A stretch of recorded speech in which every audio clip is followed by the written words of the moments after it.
Oi, tudo bem com você? Sou eu, voltei depois de uns 3 meses sem conseguir produzir nada aqui pro canal, até porque são um projeto independente, não tenho nenhuma uma forma de monetização, então eu faço isso no meu tempo livre.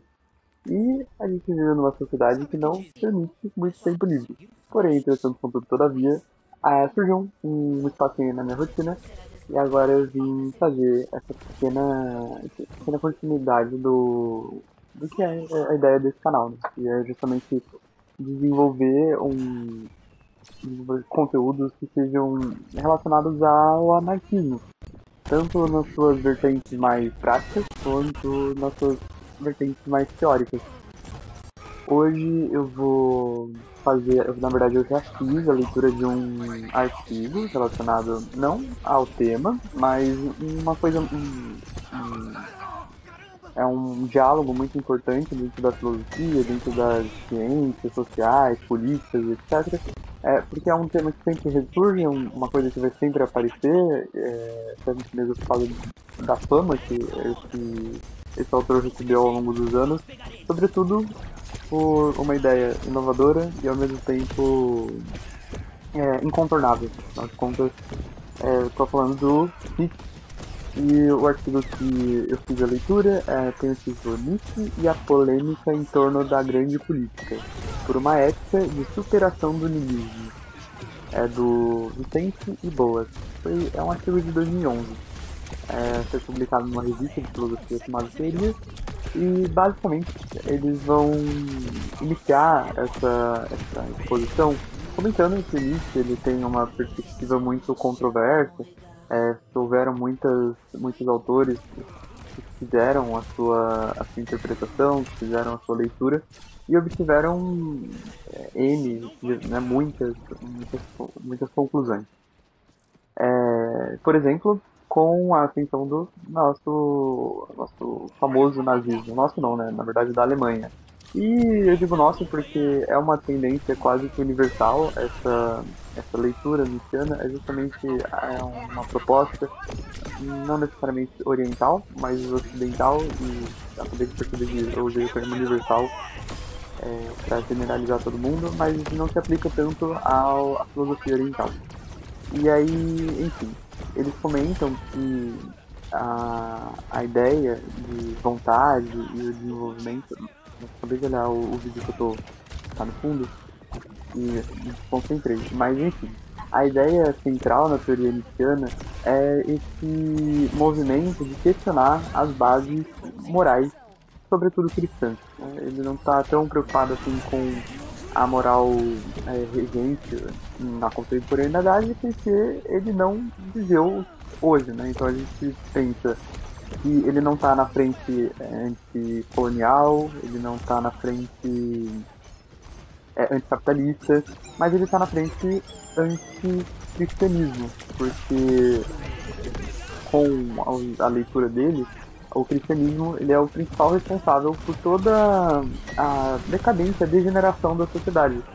Eu não sei se vocês conhecem um pouco dessa perspectiva, mas a ideia é que ele defende que a igreja, as instituições religiosas, por muitos anos dominaram o, o psiquismo humano. Ele não usa esse termo, mas ele diz que a igreja estava no centro da política, da sociedade, e por isso que, de alguma maneira, o ser humano ele se distanciou do seu aspecto natural. Então, essa busca religiosa por uma verdadeira vida, que seria o pós-vida, né? Então, a ideia de que a gente está na Terra, a gente precisa fazer o bem, porque é isso que vai fazer com que nosso espírito se enriqueça e aos olhos do Criador, né? Então, desse Deus onipotente, onipresente, onisciente, a gente poderá acessar o que a gente chama de paraíso. O que eles chamaram de paraíso, né? Não, o artigo não se debruça sobre a crítica à religião, nem a crítica a um Deus, mas ele está justamente às voltas desse momento, que é. Esse momento não, na verdade, dessa instância que permeia a vida humana, que é a política. Então, quando eles pensam O que é a grande política em Nietzsche? É um conceito que ele construiu a, através dessa leitura é, contradiscursiva, então não é algo que se apoia nas bases morais para ser construído, não se apoia nas bases políticas, mas se apoia justamente na ideia de reconstruir. Eles chamam, na verdade, esse movimento de uma desconstrução. Mas no final, eu vou dar um spoiler, que isso na verdade parece mais uma reconstrução. Porque sim, existe esse momento onde a teoria, ela vai. O autor, né, eles vão perceber que a igreja, durante todo esse império que eles construíram, durante esses 2000 anos de história ocidental, baseada, né, inspirada na teoria platônica e socratiana, né, e a ideia, ela transcende o, o conceito, na verdade, o conceito ele transcende a ideia, porque a gente nunca vai conseguir atingir o que seria o mundo ideal. Então, a gente pode até ter uma ideia de. Tem um exemplo muito clássico quando eles quando apresentam, né, a filosofia platônica, que é a ideia da mesa, né? Então, o conceito de mesa é mas o ideal da mesa pode ser vários, né? A gente pode pensar no design. É possível construir vários tipos de mesa, mas o conceito de mesa é único. E aí é algo que a gente não consegue superar, porque tem essa barreira entre o que é possível e o que é manipulável. Não é a ideia, não é o foco desse artigo. Eu assim, divaguei sobre isso, mas aqui o que ele está buscando é justamente fazer, né, com que a gente perceba que a religião, durante muitos anos, fez a gente desenvolver maneiras de pensar, maneiras de agir, maneiras de ser, baseados nesse pós-vida, nessa verdadeira vida, né, que seria a valorização do espírito. E aí, o que acontece? Acontece que a religião ela ruiu durante esse período em que ele produziu esses textos e também, sobretudo, a partir do século XIX. Então, todo o movimento de industrialização, de globalização, fez com que as culturas elas fossem mais na verdade não foi liquidificadas porque eu estaria defendendo uma outra perspectiva sociológica. E não é essa a ideia aqui. É que, na verdade, não existe mais essa ponto central, isso que vai conectar todos os seres, que é a, a religião. Então, não existe mais essa religião cristã.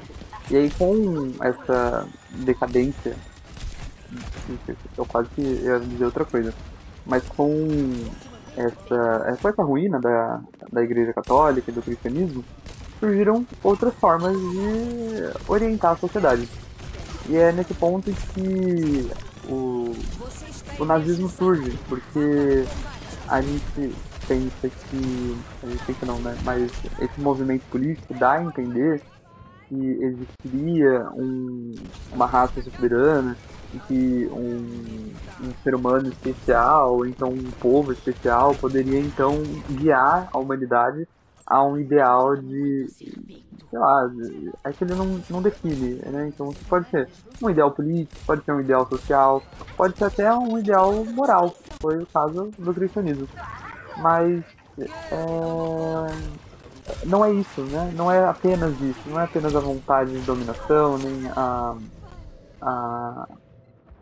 esse impulso à destruição. Na verdade, a teoria, com esse artigo, né, a ideia que eles fizeram muito bem é de mostrar que a vontade que existe no humano não é simplesmente de. Não deveria ser, né? Simplesmente se submeter outros humanos, outras culturas, mas justamente buscar essa resistência que mantém a sociedade em constante funcionamento. Porque aí um aspecto histórico e contextual da época em que foram produzidos que esse autor estava produzindo. A, Bom, então teve lá a valorização da verdade, teve a ascensão da ciência, o iluminismo, foram todos eventos históricos que possibilitaram a decadência da Igreja Católica e, por consequência, da moral cristã. Mas isso não foi suficiente para extinguir a moral cristã, ao contrário. Depois que a modernidade se instituiu, então o capitalismo foi ali se desenvolvendo e a gente começou a adquirir essa sociedade que conhecemos hoje por pós-modernidade, mas ainda é a modernidade, né? Então existe essa que anterior à pós-modernidade que é agora, que no caso é marcada por que o Nietzsche chama de niilismo. Niilismo é um efeito, é um fenômeno moral e também psicológico em alguma medida, porque tem dois desdobramentos possíveis. Um é o sujeito, ou o indivíduo, ou sei lá, para ser um pouco mais não é hegemônico, mas enfim, pode ser o homem, vai, que enfim, tem essa questão do machismo, né, na filosofia. Aí eles pensam assim, tá bom, então o homem, eles vão lá, é o sujeito, o ser humano vai, olha pra essa decadência, então pra morte de Deus, né, que é o nome desse período onde a igreja perde força e não é mais a religião que pauta as nossas condutas. E existem duas possibilidades.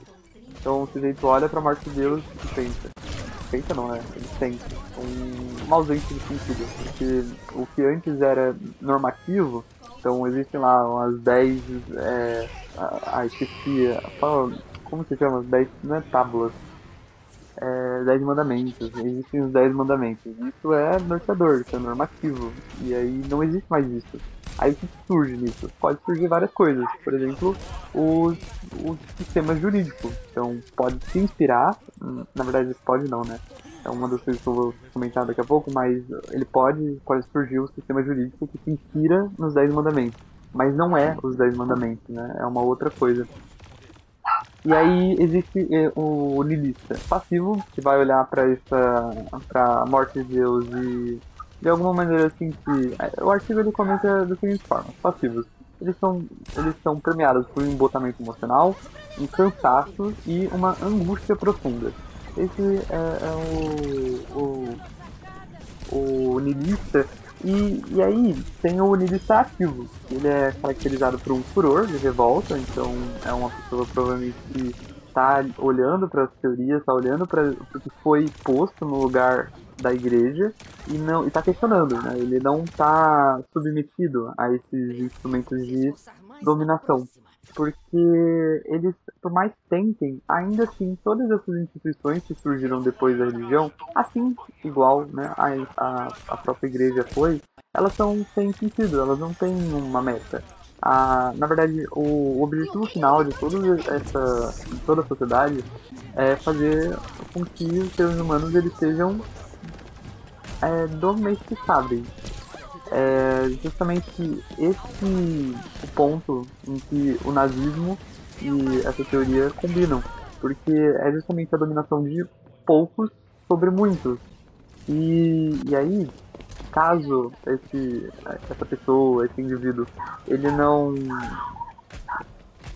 se debruce sobre isso, ele vai se tornar o que é popularmente conhecido por rebanho. Então ele vai estar inserido numa lógica produtiva, numa lógica social, moral, enfim, ele vai estar inserido em algum lugar. E esse lugar ele não fornece autonomia e não será capaz de estimular a autorrealização, que seria o ponto máximo do sujeito. Então é esse lugar onde a pessoa ela abraça as potencialidades, desenvolve os seus desejos, busca sua autorrealização.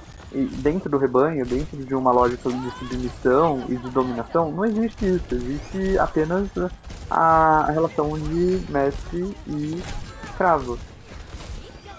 Não vou entrar em Hegel, porque não é do meu interesse, mas foi apenas para tornar figurativo o que é um sujeito quando ele não está sob o efeito do niilismo. Então, nessa perspectiva, é exatamente esses dois pontos. Assim, não existe uma terceira possibilidade.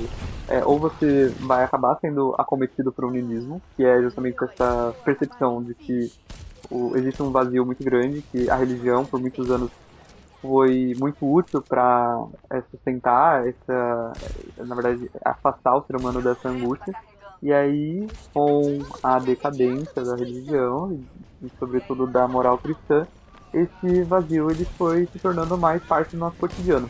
E aí, por exemplo, a gente pensar em termos práticos, a indústria publicitária, e toda a indústria de comércio, no sentido que vocês podem imaginar. Sei lá, eu gosto de roupa. Pra mim, comprar roupa é um lugar, assim, um ambiente que eu me sinto livre, me sinto feliz, encontro significado pra mim e pra minha vida. Mas eu sei que no fundo, por mais que eu goste, as roupas elas não vão estruturar esse vazio existencial que é estruturante do humano. E não foi no Nietzsche que surgiu isso. É um debate muito fervoroso em torno dessa ideia, porque a sociedade ela é justamente esse ambiente de conflito e de constante mudança. E é por isso que surge essa proposta, né, que é justamente um projeto que o Nietzsche chama de a grande política. Então, no artigo que eu comentei aqui, então voltando pro artigo não, né? Porque eu tentei não sair, mas às vezes eu dei uma escapadinha. Mas eu ainda tô aqui às voltas com a polêmica em torno da grande política. Porque a proposta da grande política é justamente a superação do niilismo. Então, se a gente atingisse esse ponto ideal que as pessoas superariam essa moral objetificante, feminista, passiva, niveladora, que é a ideia de que todos os espíritos são iguais perante Deus, e abraçássemos justamente as diferenças, percebêssemos justamente que existe um conflito que é insuperável, a gente superaria o niilismo, que é, enfim, consequência dessa mudança social mesmo, porque a religião já não ocupa o centro da política. Então o que vai ocupar? E aí ele até comenta no artigo, olha, é possível que a política ela seja feita através da democracia, que é um desdobramento da moral cristã aplicada na política. Ela pode ser feita a partir de um autoritarismo, que é o que a gente viu no narcisismo, e ela também pode ser feita a partir de uma perspectiva anarquista, que é o que eu estou tentando fazer aqui, e aparentemente ele já, desde 2011, e desde a teoria nietzschiana, eles sabem que todos esses modelos políticos e sociais, eles são insuficientes. Eles são, de alguma maneira, e sempre vão ser precários, porque a grande política, ela não é esse terreno onde a gente pauta os seres humanos a partir de lógicas morais. Então, a ideia não é limitar a humanidade, não é fazer com que a gente se resuma à busca por conforto, estabilidade, segurança ou felicidade. Isso são percepções morais, né? Afinal de contas, o ser humano ele é algo que está além disso, né?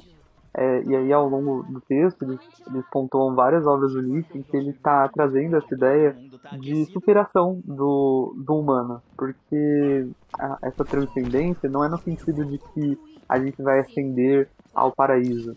Não, a gente vai ascender ao momento de agora, que a gente está vivo. Então a gente precisa de uma política para quando estivermos vivos.